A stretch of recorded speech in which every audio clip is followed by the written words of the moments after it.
할렐루야. 이번 주 주말이면 대동강도 풀린다는 우수입니다. 우수란 말은 문자적으로 빗물이라는 말이지만 계절로는 겨울이 끝나고 봄이 본격적으로 시작되었다는 뜻이기도 합니다. 다만 24절기가 중국의 하북 지역에서 유래된 것이기 때문에 한반도 기후하고는 다소 미소한 차이가 있습니다. 그러나 우수가 되면 더 이상 한파는 찾아오지 않고 땅이 녹기 때문에 겨울은 사실상 끝났다고 봐야 합니다. 한편 우수는 농사일을 본격적으로 준비해야 되는 때라고 합니다. 먼저 논밭을 태워서 들판에 해충이나 알을 태워버리고 남은 재는 다음 농사를 위한 거름으로 사용합니다. 그래서 이맘때는 정월 대보름인데 보름에 집불놀이를 했습니다. 옛날에는 다 놀이도 이렇게 친환경적으로 놀았던 것 같습니다. 이와 같이 우수의 절기를 맞아서 우리의 삶도 이제 본격적인 봄맞이를 준비해야 하겠습니다.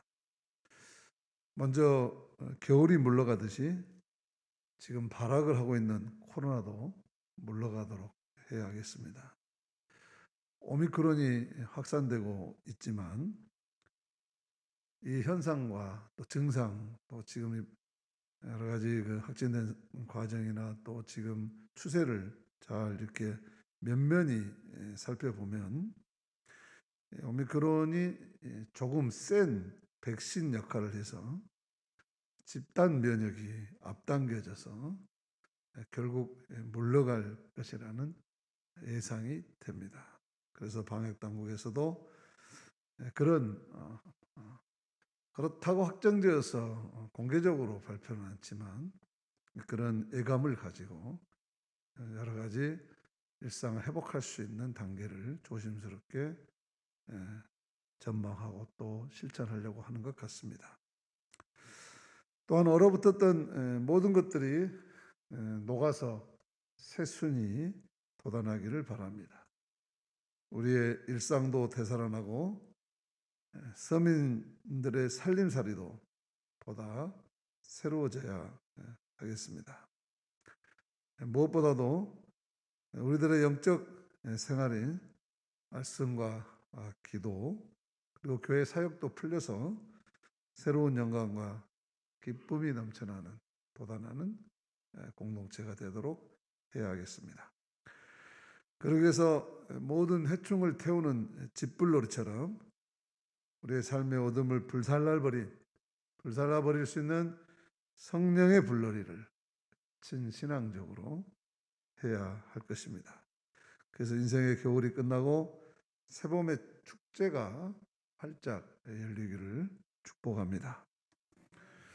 오늘 말씀은 지난주에 이어서 예수님께서 바리새인 집에 초대를 받다가 식사하시다가 일어난 일입니다. 오늘 말씀은 보시고라는 말로 시작됩니다. 번역이 되어서 소스로가 앞에 나왔지만은 원본에서는 헬라어 원본에서는 보시고부터 시작하죠. 어순이 다르니까. 7절 말씀 같이 보겠습니다. 시작. 청함을 받은 사람들이 높은 자리 태감을 보시고 그들에게 비유로 말씀하여 이르시되. 예수님께서 잔치집에서 사람들의 태도를 유심히 보고 계십니다. 그런데 이 잔치집에서 일어나는 이 사람들의 모습이 예수님의 눈에 그리 좋게 보이지 않으신 겁니다. 왜냐하면 서로 좋은 자리, 높은 자리에 앉으려고 신경전을 벌였기 때문입니다. 유대인들은 연회색을 마련할 때 주로 D자형으로 세팅을 했습니다. 삼면으로 사람들이 앉고 그 열린 트임면으로 시종들이 시중을 들면서 음식을 서빙했던 그런 모습입니다. 그래서 가장 중앙이 상자이고 디귿자 모서리 끝자리가 계급이나 신분이나 세율이 낮은 사람들이 앉았습니다. 바리새인들은 유대의 귀족들이어서 이 자기 자리에 아주 민감했습니다. 그래서 서로 더 높은 자리에 앉으려고 신경전을 벌였던 것이죠. 이런 모습이 예수님의 눈에는 꼴사나운 모습으로 보인 것입니다. 세상에서 가장 고약한 도둑은 내 몸 안에 있다 하는 말이 있습니다. 한 명이 아니라 6명의 도둑이 내 몸 안에 있어서 그것을 육적이라 그렇게 말합니다. 먼저 눈입니다. 이 눈 도둑은 보이는 것마다 지가 가지려고 탐욕을 부립니다. 두 번째는 귀 도둑입니다. 이 귀 도둑은 그저 지가 듣기 좋은 소리만 들으려고 합니다. 세 번째는 콧구멍 도둑입니다. 이 콧구멍 도둑은 좋은 향기는 지가 다 맡으려고 하고, 그리고 네 번째 혓바닥 도둑은 온갖 거짓말을 하면서도 맛있는 건 저 혼자 먹으려고 합니다. 제일 큰 도둑은 훔치고 못된 짓을 좋아하는 몸뚱이 도둑이고, 마지막으로 보이지 않지만 아주 교활한 도둑은 생각이라는 도둑입니다. 그래서 이놈도 싫고 저놈도 없애야 된다고 혼자 망상을 떨고 분노를 하고 미워하고 화를 냅니다. 이렇게 6 도둑, 육적, 안, 이, 비, 설, 신, 의, 눈, 귀, 코, 혀, 몸뚱이, 생각, 이 인간에 있어서 이 6 도둑놈, 이 6 도둑놈이 모두가 지가 제일 1등 되려고 한다는 것입니다. 그렇기 때문에 복받고 지명대로 잘 살려면 우선 이 6 도둑부터 잘 잡아라, 그런 말입니다. 그런데 예수님은 이러한 육적 6 도둑을 잡는데 달인이 있었습니다. 예수님은 사람들이 다투어 윗자리를 탐하는 모습을 보고 이렇게 말씀하십니다. 8절 앞기절 봉독하겠습니다. 시작. 내가 누구에게나 혼인잔치에 청함을 받았을 때에 높은 자리에 앉지 말라. 그 앞부분만 봅시다. 인정받고 대접받으려고 하는 것, 이것은 눈, 코, 입, 귀 그리고 몸뚱이, 생각 모든 6 도둑이 합심해서 도둑질을 하려고 하는 것입니다. 그것이 얼마나 꼴사나운 것인지 예수님은 예를 들어서 설명하셨습니다. 윗자리에 앉아있다가 그것에 더 귀한 사람이 와서 그 주인이 이분에게 네 자리 내어드리게 라고 하면 창피를 당할 것이다. 정말 이런 일이 일어난다면 망신도 이런 망신이 없을 것입니다. 그래서 오히려 끝자리에 앉는 것이 낫다, 그런 말씀이죠. 오늘 말씀 그렇게 깊이 고민해서 들을 이야기는 아닌 것 같습니다. 늘상 우리의 삶에서 또 살아가는 모습에서 일어나는 아주 흔하고 쉬운 그런 이야기고 이해할 것이 하나도 없는 그런 평범한 말씀이기도 합니다.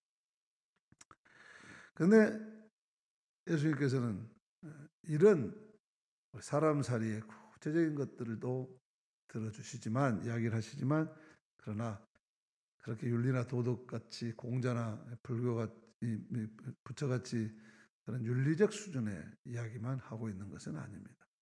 이 말이 바로 하나님 나라의 잔치, 종말론적 구원에 앉게 될 성도들은 누구인가 하는 영생에 관한 교훈이죠. 이 땅에서 자리는 사회적 주의에 따라 구별하는 경우가 많지요. 그렇기 때문에 사람들은 앉거나 서는 자리에 아주 민감합니다. 주인이나 높은 분 가까이 앉을수록 자기가 중요한 사람으로 여겨지고 폼이 나기 때문에 그러는 것이죠. 그래서 눈치 싸움이 치열합니다. 특별히 의전에 아주 유난히 민감한 사람들이 있습니다. 그래서 공무원 사회에서 행정을 잘못하면 용서받지만 의전을 잘못하면 용서받지 못한다. 그런 말도 있습니다. 종교인들에게서 다르지 않습니다. 그러나 자리 배치에 과도하게 집착한 사람들일수록 오히려 정신적 빈곤에 시달리는 그런 사람들입니다. 스스로 높다고 생각하는 사람일수록 다른 사람들을 존중할 줄 모르는 것이죠. 자기보다 못하다고 생각하는 사람들을 무시하고 함부로 대합니다. 우리 사회에 어둠을 들여대고 있는 이 갑질은 바로 이런 마음에서 나오는 것이죠. 그러나 우리에게 배정된 자리는 그 누구든 어디에 있든 영원한 것이 아닙니다. 그 자리가 곧 그 사람의 품격이나 능력을 나타내는 것도 아닐 것입니다. 어쩌다 자기에게 주어진 자리가 자기 능력과 동일시되는 것으로 착각하는 사람들이 있는데 어리석은 것입니다. 자기를 과대평가하는 사람들이 모이는 곳에서는 늘 갈등과 불화가 끊이지 않는 법이죠. 그래서 높아지려는 마음을 자꾸만 끌어내려야 합니다. 자기 비하에 빠질 필요는 없지만 턱없는 우월감과는 아주 작별하는 게 좋습니다. 저도 학교를 책임지면서 이런저런 행사에 가서 축사를 하고 또 설교를 하고 권면을 하고 하는 일이 많이 생겼습니다. 그래서 가면 한신대학교 이사장 오셨다고 항상 이렇게 상석에 이렇게 앉으라고 그럽니다. 저는 굉장히 그런 그 시간이 불편합니다.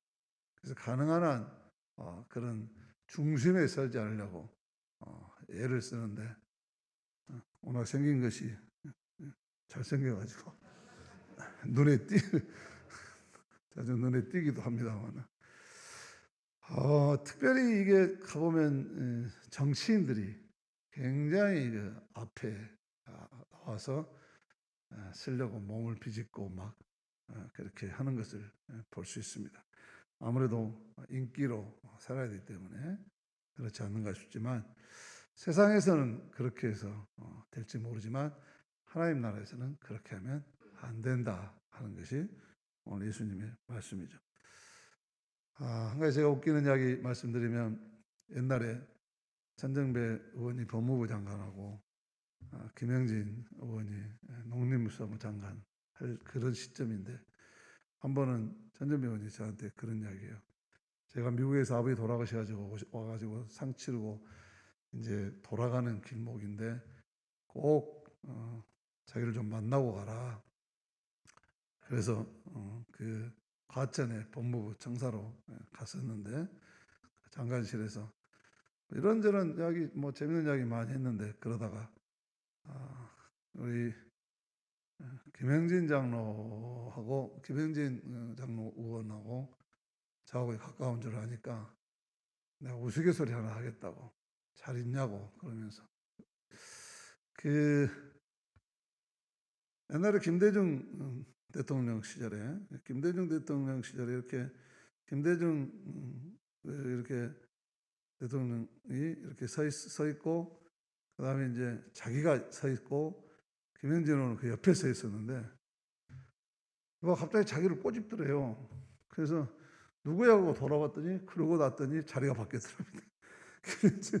김영진 장관이 그 옆으로 오고 자기 한 칸 밀렸더래요. 그래서 그분 참 대단하신 분이라고 그런 이야기를 해서 웃었습니다만은 그렇게 누구 옆에 서느냐, 보수 옆에 서는 것을 그 사람들은 하죠.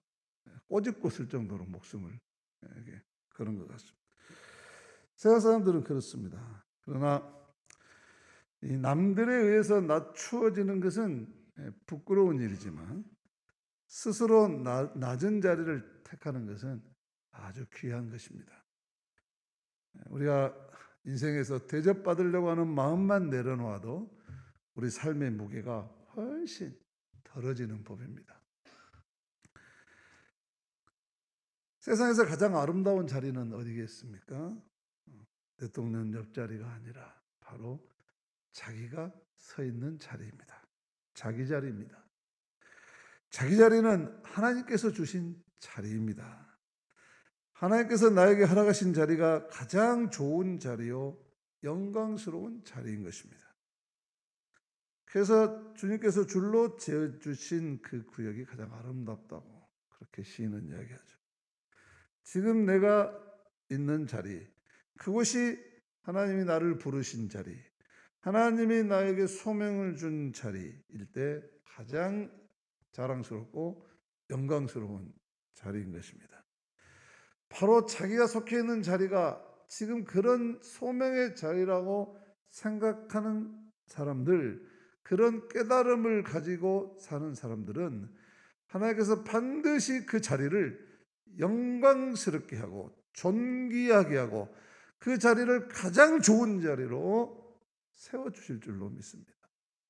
그런데 그 자리가 불평하고 그 자리를 원망하고 그 자리를 한탄하는 사람은 절대로 더 좋은 자리에 올 기회를 놓치는 것입니다.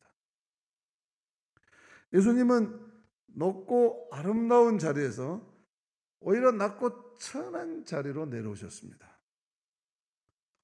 왕이 종이 되셨습니다.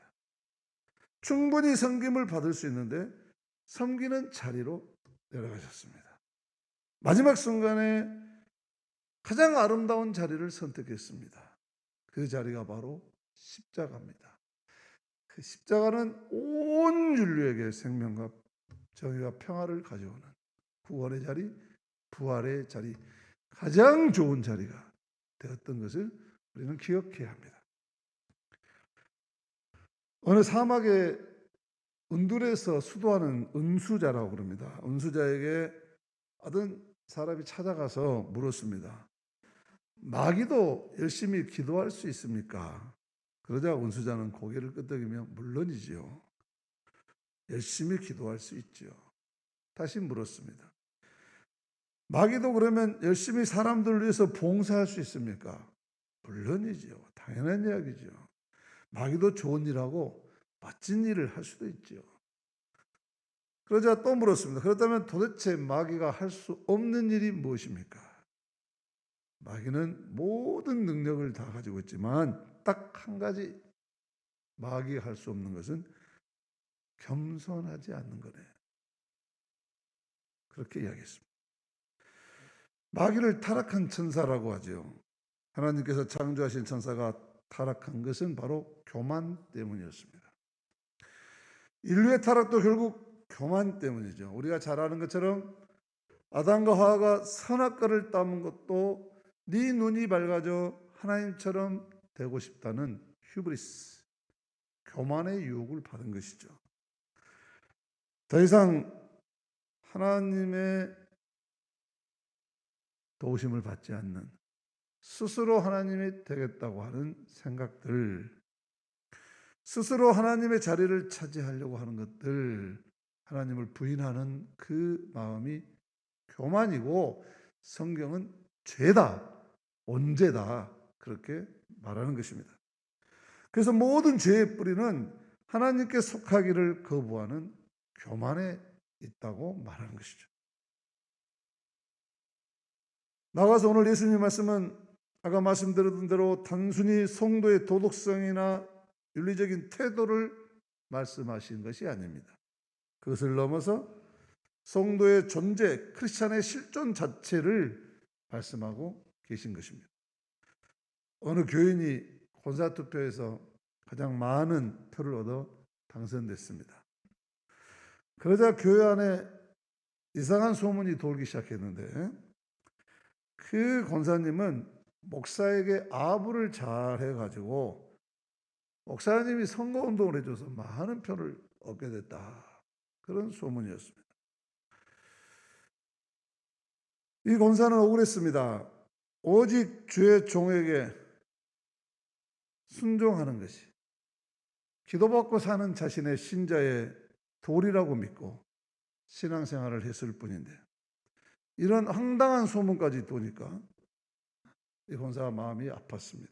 그래서 목사님을 찾아가서 하소연을 하면서 세상에 이런 일도 있습니까? 하면서 이렇게 말했습니다. 목사님, 일시적으로 충성하는 것은 아합이요.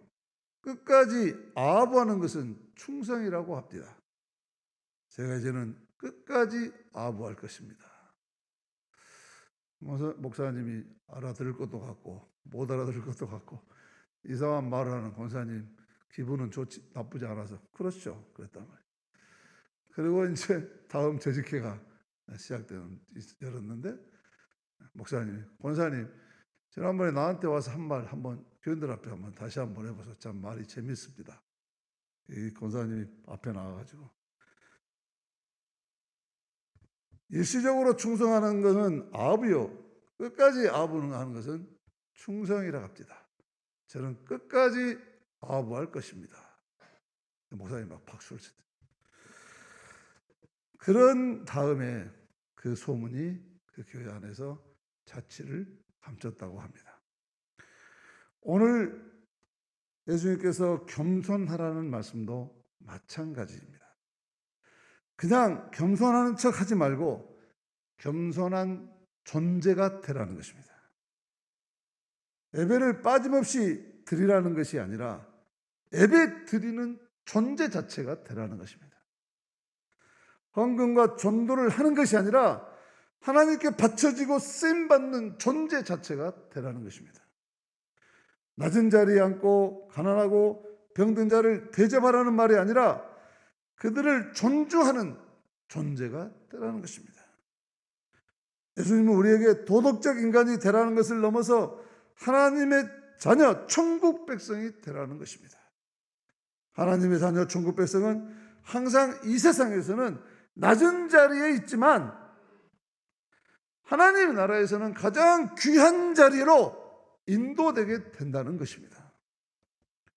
뒤틀린 기독교라는 책을 쓴 프랑스의 자트 엘룰 교수가 있습니다. 이분이 이렇게 말했습니다.